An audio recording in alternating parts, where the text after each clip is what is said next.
পাকিস্তান এবং পাকিস্তানের সেনাপ্রধান তাবৎ মুসলিম জাহানের মানুষকে হতাশ করে দিয়েছে। যখন 13 তারিখে প্রথম মধ্যরাতে ইসরায়েল কাপুরুষের মতো ইরানে হামলা করে, এর পরের দিন বিরোচিতভাবে সবাইকে বলে কয়ে ইরান এই হামলার জবাব দেয় এবং যা প্রত্যাশা করেছিল তার চাইতে বেশি কাবু করে ফেলে ইসরায়েলকে। এরপরেই 15 তারিখ পাকিস্তানের সেনাপ্রধান দ্ব্যর্থ কণ্ঠে স্পষ্টভাবে ঘোষণা দেয় যে আমরা ইরানের পক্ষে থাকব, ইসরায়েলকে নিশ্চিহ্ন করে দেব। 16 তারিখ ডোনাল্ড ট্রাম্প পাকিস্তানের এই সেনাপ্রধানকে আমেরিকাতে আমন্ত্রণ জানায়। 18 তারিখ তার সাথে একসাথে চা খেয়ে ঠান্ডা হয়ে গিয়েছে পাকিস্তানের সেনাপ্রধান। এখন কথা হলো, আমরা শুনেছি এই ওসেম মনির একজন হাফেজও বটে, শুধু একজন সেনাপ্রধান নয়, তার মধ্য থেকে তার ভিতরে মানুষ ভিন্ন ধরনের এক ধরনের উদ্দীপনা পাবে। সেই উদ্দীপনা দেখেছেও যুদ্ধ শুরু হওয়ার পর, আক্রমণের পর। কিন্তু মার্কিন প্রেসিডেন্ট ডোনাল্ড ট্রাম্পের সাথে সাক্ষাতের পর দেখা যাচ্ছে ব্যাপারটি মরে গিয়েছে। অর্থাৎ এটাকে কি আমরা মুনাফিকি ধরে নিব? এটার জন্য আমরা তাদের আরও কিছু ঘটনা ভেবে দেখতে পারি। যেমন ধরেন 2022 সালে ইমরান খান যখন ক্ষমতায় ছিল, তখন এই ওসেম মনির সম্ভবত গোয়েন্দা প্রধান ছিলেন, বাজওয়া তখন সেনাপ্রধান ছিল। তখন এরা মিলে ইমরান খানকে জেলে ঢুকিয়েছে, জেল থেকে এখন পর্যন্ত বের হতে দেয়নি। ইমরান খান যদি থাকতেন তাহলে পরিস্থিতি অন্যরকম হতো, অন্তত এই পরিস্থিতির চাইতে ভালো হতো। এমনিতেই পাকিস্তানের বর্তমান রাজনৈতিক অবস্থা খুব একটা ভালো নয়, ধ্বজভঙ্গ ভঙ্গুর, কোনো দলের সাথে কোনো দলের ঐক্য নেই, এক দলের সাথে এক এক দলের শত্রুতা। যেহেতু পাকিস্তানের রাজনৈতিক দলগুলো অনেকগুলো, কিন্তু কেউ খুব বেশি বড় নয়, সবগুলোই মোটামুটি চ্যালেঞ্জ করার মতো। আপনি জুলফিকার আলী ভুট্টো বলেন, তাদের আসন সংখ্যাও 30-35 থেকে 60টি পিপিপি। এরপরে আপনি যদি ধরেন ইমরান খানের তেহরিকে ইনসাফ পাকিস্তান টিআইপি, সেটা যদি বলেন তাও 60-65 থেকে 100টি। এরপরে আপনি যদি ধরেন এই মুসলিম লীগ নওয়াজ শরীফের, সেখানেও আপনি দেখবেন যে এই কাছাকাছি আসন তারা সবসময় পায়। এই ধরনের ব্যালেন্স শক্তিসম্পন্ন দলগুলোর মধ্যে যদি ঐক্য না থাকে, তাহলে ওই দেশের রাজনৈতিক অবস্থা কোনোভাবেই দাঁড়াবে না। এবং সেনাবাহিনীর যদি এই পরিস্থিতি না থাকতো, তাহলে তাদের রাজনৈতিক অবস্থা হতো আরও খারাপ, আরও ভঙ্গুর, আরও তির্যক, আরও আশঙ্কা, আরও ভয় পাওয়ার মতো। এখন যদি এই দলটি, এই দেশটি যে চরিত্র এখন প্রদর্শন করেছে, তারা প্রথমে বলেছে ইরানের যুদ্ধরত মজলুম ভাইদের পাশে তারা থাকবে, দু একটি হুঙ্কার ঝাঙ্কারও দিয়েছিল, কিন্তু শেষ পর্যন্ত ট্রাম্পের বড়া খেয়ে তারা থেমে গিয়েছে। এটি একটি আন্তর্জাতিক মুনাফিকিতে পর্যবেসিত হয়েছে বলে আমি অন্তত বিশ্বাস করতে চাই।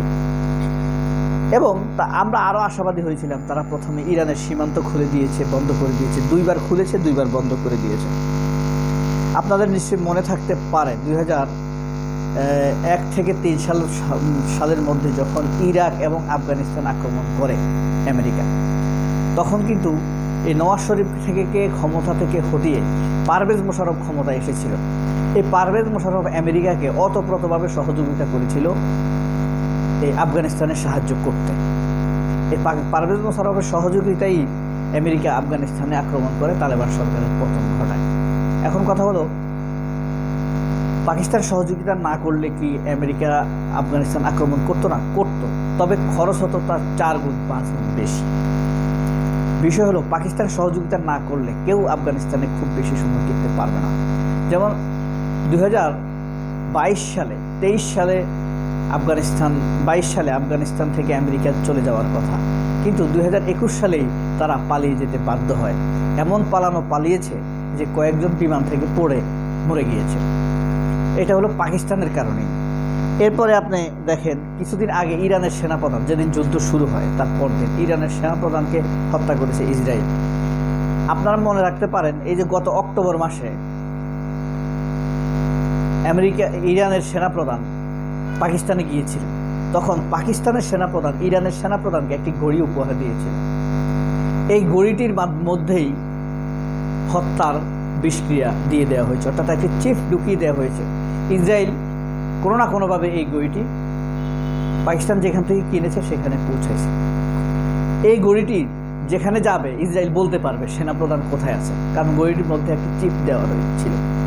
এবং এই বেইমানিটি পাকিস্তানের মাধ্যমেই করতে পেরেছে আমেরিকা বা ইসরায়েল। তো যার ফলশ্রুতিতে ইরানের সেনাপ্রধান হারালো। তো এই পর্যন্ত আমরা দেখেছি ইরান পাকিস্তানের সেনাবাহিনীকে সবসময় একটি দোতুল্যমান অবস্থায় দেখা যায়। তারা কোনো কিছুর ব্যাপারে আসলে স্ট্রং অবস্থান নিতে পারে না। তারা কখনো কখনো চীনের সাথে ভালো সম্পর্ক, কখনো আমেরিকার সাথে ভালো সম্পর্ক, তারা সবসময় ব্যালেন্স করার চেষ্টা করতে গিয়ে মুনাফিকি চরিত্র প্রদর্শন করে, স্ট্রং অবস্থায় দাঁড়াতে পারে না। কিছুদিন পরে আবার তাদের দেখা যাবে চীনের সাথে সম্পর্ক। যখন আমেরিকার নিজের স্বার্থের প্রয়োজন হয়েছে তখন যে কোনো মূল্যে তারা পাকিস্তানকে নিজের পক্ষে নিয়ে নিয়েছে। এখানে আরেকটি বিষয় আছে, দারিদ্রতা। পাকিস্তানের যে অর্থহীনতা, দারিদ্রতা, এটা একটি বিষয়।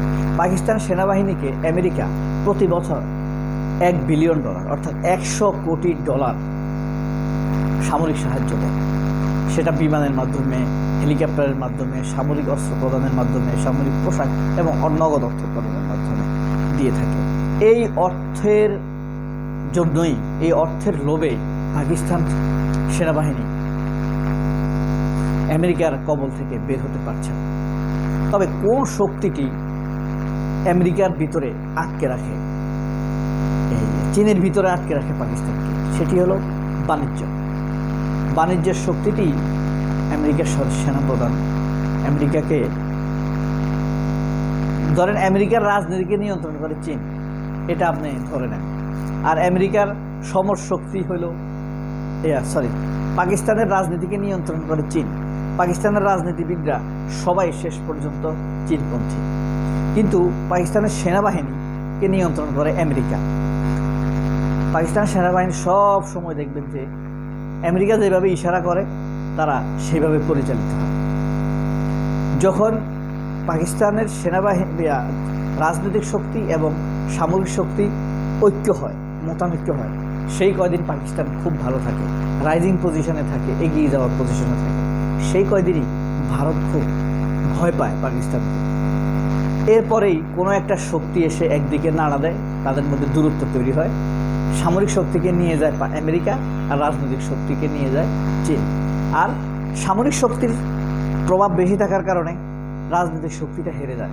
পাকিস্তানের রাজনৈতিক শক্তি সামরিক শক্তির তুলনায় দুর্বল, যে কারণে তারা মাথা তুলে দাঁড়াতে পারে না, কোনো সময় তাদের নিজস্ব পলিসি দাঁড় করাতে পারে না, বারবার গণতন্ত্র হেরে যায়। যদিও পাকিস্তানের রাজনীতিবিদরা চরম দুর্নীতিগ্রস্ত, নীতিহীন, পাবলিক পালসের সাথে সম্পর্কযুক্ত নয়। তো পাকিস্তানের এই ব্যাপারটি আপনাদের হতাশা লাগছে কিনা জানাবেন, বা আসিম মনিরের উপর আপনারা কতটা হতাশ সেটিও জানাবেন, নাকি তার হামকি দুমকিটা শুধু লোক দেখানো ছিল। সবাই অনেক ভালো থাকবেন। আল্লাহ হাফেজ। আসসালামু আলাইকুম।